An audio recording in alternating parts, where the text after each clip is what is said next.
ప్రాణహిత నదీ జలాలు వినియోగులు రావాలి అంటే మీరు తుమ్మడి ఏడవ బ్యాజ్ నిర్మాణం చేసేటువంటి మీరు ఆలోచన లేదు, చొరవ లేదు. ఇవాళ మిగిలేదు మేడిగడ్డను మనం పునరుద్ధరింపజేసుకోవాలి. ఇప్పటికైనా కానీ ఏదైతుందో ఈ ప్రభుత్వం ఇంకా రెండేళ్ళు ఉండబోతుందా, ఇంకా రెండేళ్ళు ఉండబోతుందని చెప్పంటున్నా. ఇప్పటికైనా కళ్ళు తెరిచింది. ఇప్పటికే కళ్ళు తెరిచి నిన్నదాకా ఏమనుకున్నది, మేడిగడ్డ సాగు పెట్టి కేసీఆర్ గారిని దోషిగా నిలబెట్టే ప్రయత్నం చేసింది. కేసీఆర్ దోషి కాదు, ఈ తెలంగాణ రాష్ట్ర భవిష్యత్తు నిర్మాణం చేసినటువంటి ఒక స్ఫూర్తి తెలంగాణ రాష్ట్ర నిర్మాణాన్ని వీళ్ళ నిలబెట్టే విధంగా ఒక స్ఫూర్తిదాత అని చెప్పంటున్నా. వీళ్ళ మీరు గత వారం రోజులు గమనిస్తుంటే ఏ విధంగా కాళేశ్వరం ప్రాజెక్టు పునరుద్ధరింప చేసుకోగలుగుతాము, మేడిగడ్డ బ్యారేజ్ పునరుద్ధరింప చేసుకోగలుగుతాం అనే ఒక ఇవాళ ఎందుకంటే దోషి అయిపోతున్నాడు. ఇక్కడ 3 కాలాలు గడిచిపోయిందే ఈ వేసవితోని, ఇక మిగిలేదు 2 కాలాలు.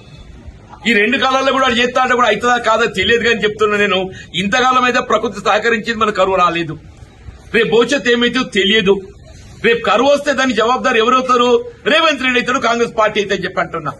దాని జవాబుదారు ఎవరైతారో రేవంత్ రెడ్డి అవుతాడు, కాంగ్రెస్ పార్టీ అయితే అని చెప్పంటున్నా.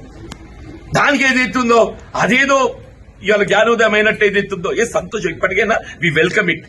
కాళేశ్వరం ప్రాజెక్టు పునరుద్ధరింపబడటమే ఇలా తెలంగాణ రాష్ట్ర భవిష్యత్తుకు అది ఏకైక మార్గం అని చెప్పంటున్నాను. ఇప్పటికైనా కాంగ్రెస్ ప్రభుత్వం రేవంత్ రెడ్డి గారు వాస్తవానికి అనుగుణంగా కళ్ళు తెరిచినందుకు నేను సంతోషం అని చెప్పంటున్నాను.